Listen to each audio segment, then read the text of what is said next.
ಕಳೆದ 12 ದಿನಗಳಿಂದ ನಾವು ನೋಡಿದಂಗೆ ಮಧ್ಯಪ್ರಾಚ್ಯ ದೇಶಗಳಲ್ಲಿ ಒಂದು ಆತಂಕ ನಿರ್ಮಾಣವಾಗಿತ್ತು. ಅಂತಾರಾಷ್ಟ್ರೀಯ ಮಟ್ಟದಲ್ಲಿ ವ್ಯಾಪಾರ ವಹಿವಾಟಿನ ಮೇಲೆ ಭಾರೀ ಪೆಟ್ಟು ಬೀಳುತ್ತೆ ಅಂತೆಲ್ಲ ನಿರೀಕ್ಷೆಗಳಿತ್ತು. ಫೈನಲಿ ಇರಾನ್ ಹಾಗೇನೆ ಇಸ್ರೇಲ್ ಮಧ್ಯದಲ್ಲಿ ಕದನ ವಿರಾಮ ಘೋಷಣೆ ಆಗಿದೆ. ಈ ಬಗ್ಗೆ ಒಂದು ಸ್ವಲ್ಪ ಗೊಂದಲಗಳಿತ್ತು. ಟ್ರಂಪ್ ಘೋಷಣೆ ಮಾಡಿದ ಮೇಲೆ ಇರಾನ್ ವಿದೇಶಾಂಗ ಸಚಿವರು ಮತ್ತೆ ಹೇಳ್ತಾ ಇದ್ರು, ಇಸ್ರೇಲ್ ಫಸ್ಟ್ ನಿಲ್ಲಿಸಬೇಕು, ದಾಳಿ ಏನಾದರೂ ಮುಂದುವರೆಸಿದ್ರೆ ನಾವು ಪ್ರತಿದಾಳಿಯನ್ನ ಮಾಡಲೇಬೇಕಾಗತ್ತೆ ಅಂತ ಹೇಳಿ. ಈಗ ಯುದ್ಧವನ್ನ ನಿಲ್ಲಿಸಿದ್ದೀವಿ ಅಂತ ಹೇಳಿ ಇರಾನ್ ಸ್ಪಷ್ಟನೆಯನ್ನ ಕೊಟ್ಟಿದೆ. ಕದನ ವಿರಾಮದ ಬಗ್ಗೆ ಮತ್ತೆ ಟ್ರಂಪ್ ಪೋಸ್ಟ್ ಅನ್ನ ಮಾಡಿದ್ದಾರೆ. ಕದನ ವಿರಾಮ ಈಗ ಜಾರಿಯಲ್ಲಿದೆ ಅಂತ ಟ್ರಂಪ್ ಪೋಸ್ಟ್ ಅನ್ನ ಮಾಡಿದ್ದಾರೆ. ದಯವಿಟ್ಟು ಕದನ ವಿರಾಮವನ್ನ ಉಲ್ಲಂಘನೆ ಮಾಡಬೇಡಿ, 24 ಗಂಟೆಗಳಲ್ಲಿ ಕದನ ವಿರಾಮ ಅಂತ ಹೇಳಿ ಟ್ರಂಪ್ ಹೇಳಿದ್ರು. ಇನ್ನು ಇರಾನ್ ಜೊತೆ ಕದನ ವಿರಾಮಕ್ಕೆ ಇಸ್ರೇಲ್ ಕೂಡ ಒಪ್ಪಿದೆ ಅನ್ನೋ ಮಾಹಿತಿ ಲಭ್ಯವಾಗ್ತಾ ಇದೆ. ಟ್ರಂಪ್ ಘೋಷಣೆ ಮಾಡಿದ್ಮೇಲೂ ಕೂಡ ಇರಾನ್ನ ನಡೆ ಬಗ್ಗೆ ಒಂದಿಷ್ಟು ಗೊಂದಲಗಳಿತ್ತು. ಈಗ ಮತ್ತೆ ಟ್ರಂಪ್ಗೆ ಧನ್ಯವಾದವನ್ನು ತಿಳಿಸಿದ್ದಾರೆ ಇಸ್ರೇಲ್ನ ಪ್ರಧಾನಿ ನೆತನ್ಯಾಹು. ಯುದ್ಧವನ್ನು ನಿಲ್ಲಿಸಿದ್ದೀವಿ ಅಂತ ಹೇಳಿ ಇರಾನ್ ಕೂಡ ಈಗ ಸ್ಪಷ್ಟನೆಯನ್ನ ಕೊಟ್ಟಿದೆ. ಆದರೆ ಒಂದಿಷ್ಟು ಆತಂಕದ ಪರಿಸ್ಥಿತಿ ಸ್ವಲ್ಪ ಗಂಟೆಗಳ ಕಾಲ ಮುಂದುವರಿಯುವಂತ ನಿರೀಕ್ಷೆಗಳಿದೆ. ಕಾರಣ ಈಗ ಇಸ್ರೇಲೇ ಈಗ 12 ದಿನಗಳ ಮುಂಚೆ ದಾಳಿಯನ್ನ ಆರಂಭ ಮಾಡಿದ್ದಿತ್ತು. ಕದನ ವಿರಾಮ ಘೋಷಣೆಯಾದರೂ ಕೂಡ ಅಟ್ಯಾಕ್ಗಳು ಮುಂದುವರೆದಿವೆ. ಇಸ್ರೇಲ್ ಮೇಲೆ ದಾಳಿಯನ್ನ ಮಾಡಿದೆ ಇರಾನ್ನ ಸೇನೆ. 6 ಕ್ಷಿಪಣಿಗಳಿಂದ ಅಟ್ಯಾಕ್ ಅನ್ನ ಮಾಡಲಾಗಿದೆ. ಅಪಾರ್ಟ್ಮೆಂಟ್ ಅನ್ನ ಧ್ವಂಸ ಮಾಡಲಾಗಿದೆ. ಇರಾನ್ ದಾಳಿಯಲ್ಲಿ 4 ನಾಗರಿಕರು ಸಾವನ್ನಪ್ಪಿದ್ದಾರೆ ಅಂತ ಹೇಳಲಾಗ್ತಾ ಇದೆ. ಕದನ ವಿರಾಮ ಘೋಷಣೆಯಾದರೂ ಕೂಡ ಈ ದಾಳಿ ಮುಂದುವರೆದಿದೆ ಇಸ್ರೇಲ್ ಮೇಲೆ. ಇರಾನ್ ಸೇನೆ ದಾಳಿಯನ್ನ ಮಾಡಿದೆ. ಈ ಸಂದರ್ಭದಲ್ಲಿ ಅಪಾರ್ಟ್ಮೆಂಟ್ ಧ್ವಂಸವಾಗಿದೆ. 6 ಕ್ಷಿಪಣಿಗಳಿಂದ ದಾಳಿಯನ್ನ ಮಾಡಿರೋದು. ಈ ಸಂದರ್ಭದಲ್ಲಿ 4 ನಾಗರಿಕರು ಸಾವನ್ನಪ್ಪಿದ್ದಾರೆ ಇರಾನ್ ದಾಳಿಯಲ್ಲಿ ಅಂತ ಗೊತ್ತಾಗಿದೆ.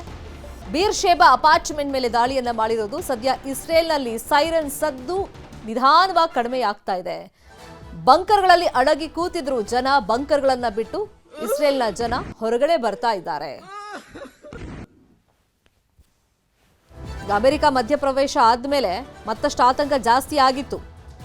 ಇರಾನ್ಗೆ ಪದೇ ಪದೇ ಎಚ್ಚರಿಕೆಯನ್ನ ಟ್ರಂಪ್ ಕೊಡ್ತಲೇ ಇದ್ರು. ಖಮೇನಿಯನ್ನ ಮುಗಿಸೋದೇ ನಮ್ಮ ಗುರಿ ಅಂತೆಲ್ಲ ಹೇಳಿದ್ರು. ಮತ್ತೆ ಖಮೇನಿ ಸರ್ಕಾರವನ್ನ ಕಿತ್ತೊಗೆಯೋ ತನಕ ನಾವು ವಿರೋಧಿಸೋದಿಲ್ಲ ಅಂತಾನೂ ಹೇಳಿದ್ರು. ಬದಲಾವಣೆ ಮಾಡೇ ಮಾಡ್ತೀವಿ ಅಂತೆಲ್ಲ ಚಾಲೆಂಜ್ ರೀತಿಯೆಲ್ಲ ಹೇಳ್ಬಿಟ್ಟಿದ್ರು. ಆದ್ರೆ ಈಗ ಫೈನಲಿ 12 ದಿವಸ ಆದ್ಮೇಲೆ ಕದನ ವಿರಾಮ ಘೋಷಣೆಯಾಗಿದೆ. ಎರಡೂ ದೇಶಗಳು ಇದಕ್ಕೆ ಒಪ್ಕೊಂಡಿವೆ. ಏನಾದ್ರೂ ಕಂಡೀಷನ್ಸ್ ಅನ್ನ ಹಾಕಿದ್ದಾರಾ ಅನ್ನೋದು ಇನ್ನಷ್ಟೇ ಗೊತ್ತಾಗಬೇಕಾಗಿದೆ. ಆದ್ರೆ ಇರಾನ್ ಒಂದ್ಸತಿ ಟ್ರಂಪ್ ಈ ಬಗ್ಗೆ ಘೋಷಣೆ ಮಾಡಿದ ಮೇಲೆ ಎಕ್ಸ್ ನಲ್ಲಿ ಈಗ ಅವ್ರ ಮೇಲೆ ಡಿಪೆಂಡು, ಇಸ್ರೇಲ್ ಮೇಲೆ ಡಿಪೆಂಡು. ಅವ್ರೇನಾದ್ರು ದಾಳಿ ಮಾಡಿದ್ರೆ ನಾವು ಪ್ರತಿ ದಾಳಿಯನ್ನ ಮುಂದುವರಿಸಲೇಬೇಕಾಗತ್ತೆ ಅಂತ ಹೇಳಿತ್ತು. ಈಗ ಮತ್ತೆ ಇರಾನ್ ಸೇನೆ ಇಸ್ರೇಲ್ ಮೇಲೆ ದಾಳಿ ಮಾಡಿದೆ ಅನ್ನೋ ಮಾಹಿತಿ ಇದೆ. ಈ ಸಂದರ್ಭದಲ್ಲಿ 4 ನಾಗರಿಕರು ಸಾವನ್ನಪ್ಪಿದ್ದಾರೆ ಅಂತ ಹೇಳಿ ಮಾಹಿತಿ ಇದೆ. ಇದರ ಬೆನ್ನಲ್ಲೇ ಈಗ ಮತ್ತೆ ಟ್ರಂಪ್ ಕದನ ವಿರಾಮ ಜಾರಿಯಲ್ಲಿದೆ, ಎಚ್ಚರಿಕೆ ಅಂತಾನೂ ಕೂಡ ವಾರ್ನಿಂಗ್ ಅನ್ನ ಮತ್ತೆ ಕೊಟ್ಟಿದ್ದಾರೆ. ಕದನ ವಿರಾಮವನ್ನ ಉಲ್ಲಂಘನೆ ಮಾಡಬಾರದು ಅಂತಾನೂ ಕೂಡ ಅವರು ವಾರ್ನಿಂಗ್ ಅನ್ನ ಕೊಟ್ಟಿದ್ದಾರೆ. ಇದೇ ವಿಚಾರವಾಗಿ ಇನ್ನಷ್ಟು ಡೀಟೇಲ್ ಆಗಿ ಇನ್ಫಾರ್ಮೇಶನ್ ಕೊಡ್ತಾ ಹೋಗೋದಕ್ಕೆ ನೇರ ಸಂಪರ್ಕದಲ್ಲಿ ಕನೆಕ್ಟ್ ಆಗಿದ್ದಾರೆ ನಮ್ಮ ನ್ಯೂಸ್ ಏಟರ್ ರಾಘವೇಂದ್ರ ಗುಡಿ. ಸೊ ಬೆಳಿಗ್ಗೆಯಲ್ಲೂ ಈ ಬಗ್ಗೆ ನಾವು ಚರ್ಚೆಯನ್ನ ಮಾಡ್ತಾ ಇದ್ವಿ. ಅಂದ್ರೆ ಅಧಿಕೃತವಾಗಿ ಕದನ ವಿರಾಮ ಜಾರಿಯಲ್ಲಿ ಇದೆಯಾ ಅಂತ ಹೇಳಿ. ಈಗ ಟ್ರಂಪ್ ಒಂದ್ಸತಿ ಘೋಷಣೆ ಮಾಡ್ತಾರೆ, ಇರಾನ್ ಅದಕ್ಕೆ ಒಪ್ಕೊಳ್ಳುವಂತ ಕಂಡೀಷನ್ ಅಲ್ಲಿ ಇದೆಯಾ ಅಂತಾನೂ ನಾವು ಚರ್ಚೆಯನ್ನ ಮಾಡಿದ್ವಿ. ಇದೀಗ ಮತ್ತೆ ಟ್ರಂಪ್ ಒಂಥರ ಎಚ್ಚರಿಕೆ ಕೊಡೋ ರೀತಿಯಲ್ಲಿ ಕೊಟ್ಟಿದ್ದಾರೆ. ಈಗ ಇರಾನ್ ಇಸ್ರೇಲ್ ಮೇಲೆ ದಾಳಿ ಮಾಡಿರೋದು ಈ ಕದನ ವಿರಾಮ ಘೋಷಣೆ ಆದ್ಮೇಲೆನಾ? ಹೌದು ಶರ್ಮಿತಾ, ಕದನ ವಿರಾಮ ಘೋಷಣೆ ಆದ ಬಳಿಕ ಮತ್ತೊಂದಿಷ್ಟು 2 ರಿಂದ 3 ರೌಂಡ್ನಷ್ಟು ಮಿಸೈಲ್ಗಳನ್ನು ದಾಳಿ ಮಾಡಲಾಗುತ್ತೆ ಇರಾನ್ನಿಂದ ಇಸ್ರೇಲ್ ಮೇಲೆ. ಇದು ಯಾವ ರೀತಿಯಾದಂಥ ಪ್ಯಾಟರ್ನ್ ಅಂದರೆ, ನಾವು ಎಕ್ಸಾಕ್ಟ್ಲಾಗಿ ಇದನ್ನು ಕಂಪೇರ್ ಮಾಡ್ಕೊಳ್ಳೋದಾದರೆ ಇತ್ತೀಚೆಗಷ್ಟೇ ಭಾರತ ನಡೆಸಿದಂಥ ಆಪರೇಷನ್ ಸಿಂಧೂರ ಏನಾಯಿತು, ಅದೇ ರೀತಿಯಾಗಿ ಭಾರತದ ಪ್ರಮುಖ ಟಾರ್ಗೆಟ್ ಏನಿತ್ತು ಅಲ್ಲಿ ಪಾಕಿಸ್ತಾನದಲ್ಲಿರ್ತಕ್ಕಂಥ ಉಗ್ರ ಸಂಘಟನೆಗಳು ಮತ್ತು ಅಲ್ಲಿರ್ತಕ್ಕಂಥ ಕೆಲವು ಅತ್ಯಂತ ಪ್ರಮುಖವಾಗಿರ್ತಕ್ಕಂಥ ವಿಮಾನ ಅಂದರೆ ಅಲ್ಲಿಯ ಮಿಲಿಟರಿ ವಿಮಾನ ಬೇಸ್ಗಳು, ಅವುಗಳನ್ನು ನಾವು ಧ್ವಂಸ ಮಾಡಿದ ಬಳಿಕ ಅದನ್ನು ಮುಂದುವರಿಸುವಂಥದ್ದಕ್ಕೆ ಯಾವುದೇ ರೀತಿಯಾದಂಥ ಪರಿಸ್ಥಿತಿ ಭಾರತಕ್ಕೆ ಇರಲಿಲ್ಲ. ಅದೇ ರೀತಿಯಾಗಿ ಪಾಕಿಸ್ತಾನವು ಕೂಡ ತದನಂತರದಲ್ಲಿ ಕದನ ವಿರಾಮ ಉಲ್ಲಂಘನೆಯನ್ನು ಮಾಡೋದಿಲ್ಲ ಅಂತೇಳಿ ಘೋಷಣೆ ಆದ ಬಳಿಕ ಮತ್ತೆ ಭಾರತದ ಮೇಲೆ ಡ್ರೋನ್ ಅಟ್ಯಾಕ್ ಮಾಡುವಂಥ ಪ್ರಯತ್ನಗಳಾಗುತ್ತೆ. ಅದೇ ರೀತಿಯಾಗಿರ್ತಕ್ಕಂಥ ಪ್ಯಾಟರ್ನನ್ನು ನಾವು ಇಲ್ಲಿ ನೋಡ್ತಾ ಇರುವಂಥದ್ದು. ಇರಾನ್ ಕೂಡ ಅಂದರೆ ಇದು ಏನನ್ನು ತೋರಿಸುತ್ತೆ ಅಂದರೆ, ಒಂದು ಸೇಫ್ ಎಕ್ಸಿಟ್ ಆಗಿ ಒಂದು ಅವರ ಫೇಸ್ ವ್ಯಾಲ್ಯೂನ ಉಳಿಸಿಕೊಂಡು ಎಕ್ಸಿಟ್ ಆಗೋದಕ್ಕೆ ಬೇಕಾದಂಥ ಸಿದ್ಧತೆಗಳು, ಮಾತುಕತೆಗಳು ಮುಂಚಿತವಾಗಿಯೇ ಆಗಿತ್ತು ಅನ್ನೋದನ್ನು ಇದು ಸ್ಪಷ್ಟವಾಗಿ ತೋರಿಸ್ತಾ ಇರುವಂಥದ್ದು. ಈಗ ಇಸ್ರೇಲ್ ಎಷ್ಟೇ ದಾಳಿಯನ್ನು ಮಾಡಿದ್ರು, ಇರಾನ್ ಮೇಲೆ ದಾಳಿಯನ್ನು ಮಾಡಿದ್ರು ಕೂಡ ಅಲ್ಲಿರ್ತಕ್ಕಂಥ ತನ್ನ ಪ್ರಮುಖ ಟಾರ್ಗೆಟನ್ನು ಈಗ ಅಚೀವ್ ಮಾಡಾಗಿದೆ. ಅವರು ನ್ಯೂಕ್ಲಿಯರ್ ಏನು ಲ್ಯಾಬ್ಗಳಿತ್ತು ಅಥವಾ ನ್ಯೂಕ್ಲಿಯರ್ ಬಾಂಬನ್ನು ರಿಯಾಕ್ಟರ್ಗಳನ್ನು ಸಿದ್ಧ ಮಾಡ್ತಾ ಇದ್ದಾರೆ ಅಂತಕ್ಕಂಥ ಒಂದು ಅಂಡರ್ಗ್ರೌಂಡ್ ಲ್ಯಾಬ್ಸ್ಗಳೇನಿತ್ತು ಅವುಗಳನ್ನೆಲ್ಲವನ್ನು ಧ್ವಂಸ ಮಾಡಾಯಿತು. ಈಗ ಅಮೆರಿಕ ಕೂಡ ಧ್ವಂಸ ಮಾಡಾಗಿದೆ, ಅದೇ ರೀತಿಯಾಗಿ ಇರಾನ್ ಕೂಡ ಅಲ್ಲಿ ಇಸ್ರೇಲ್ ಕೂಡ ಧ್ವಂಸ ಮಾಡಾಗಿದೆ.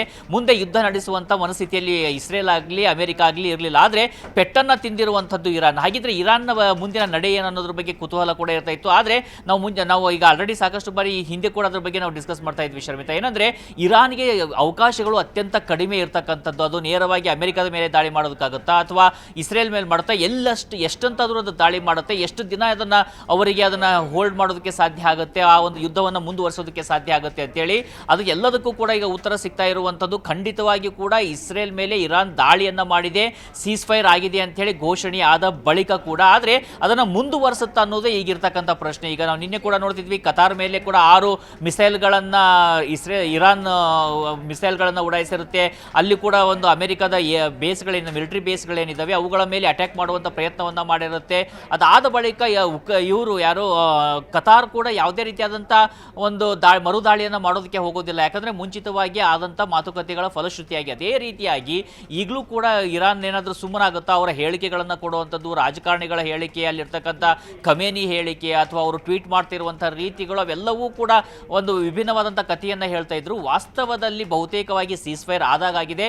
ಇದನ್ನು ಉಲ್ಲಂಘಿಸುವಷ್ಟು ಸದ್ಯದ ಮಟ್ಟಿಗೆ ಪ್ರಿಪರೇಷನ್ ಆಗಲಿ ಅಥವಾ ಇದನ್ನು ಮುಂದುವರಿಸುವಷ್ಟು ಶಸ್ತ್ರಾಸ್ತ್ರಗಳು ಅಥವಾ ಹಣಬಲ ಯಾವುದೂ ಕೂಡ ಇರಾನ್ ಬಳಿಯಲ್ಲಿ ಸದ್ಯಕ್ಕೆ ಇಲ್ಲದೇ ಇರೋ ಕಾರಣದಿಂದಾಗಿ ಬಹುತೇಕವಾಗಿ ಸೀಸ್ ಫೈರ್ ಆಗುತ್ತೆ. ಸೀಸ್ ಫೈರ್ ಅಂದ ತಕ್ಷಣ ಒಂದೇ ಬಾರಿಗೆ ಎಲ್ಲವೂ ನಿಂತು ಬಿಡುತ್ತೆ ಅಂದರೆ ಖಂಡಿತವಾಗಿಯೂ ಇಲ್ಲ. ಚಿಕ್ಕ ಪುಟ್ಟ ಕ್ಲಾಶಸ್ಗಳಾಗುವಂಥದ್ದು, ಯಾವಾಗಲೂ ಒಂದು ಇವರು ಮಿಸೈಲನ್ನು ಹಾರಿಸುವಂಥದ್ದು ಅಥವಾ ಅವರಿಂದ ಇನ್ನೊಂದೇನೋ ಅಟ್ಯಾಕ್ ಆಗುವಂಥದ್ದು, ಸ್ವಲ್ಪ ಕೆಲ ಕಾಲ ಇದು ಮುಂದುವರೆದ್ರೂ ಕೂಡ ಸಂಪೂರ್ಣವಾಗಿ ಈಗಿರ್ತಕ್ಕಂಥ ಸ್ಥಿತಿಗತಿ ಖಂಡಿತವಾಗಿ ಮುಂದುವರಿಯುವಂಥ ಸಾಧ್ಯತೆಗಳು ಕಂಡು ಬರ್ತಾ ಇಲ್ಲ.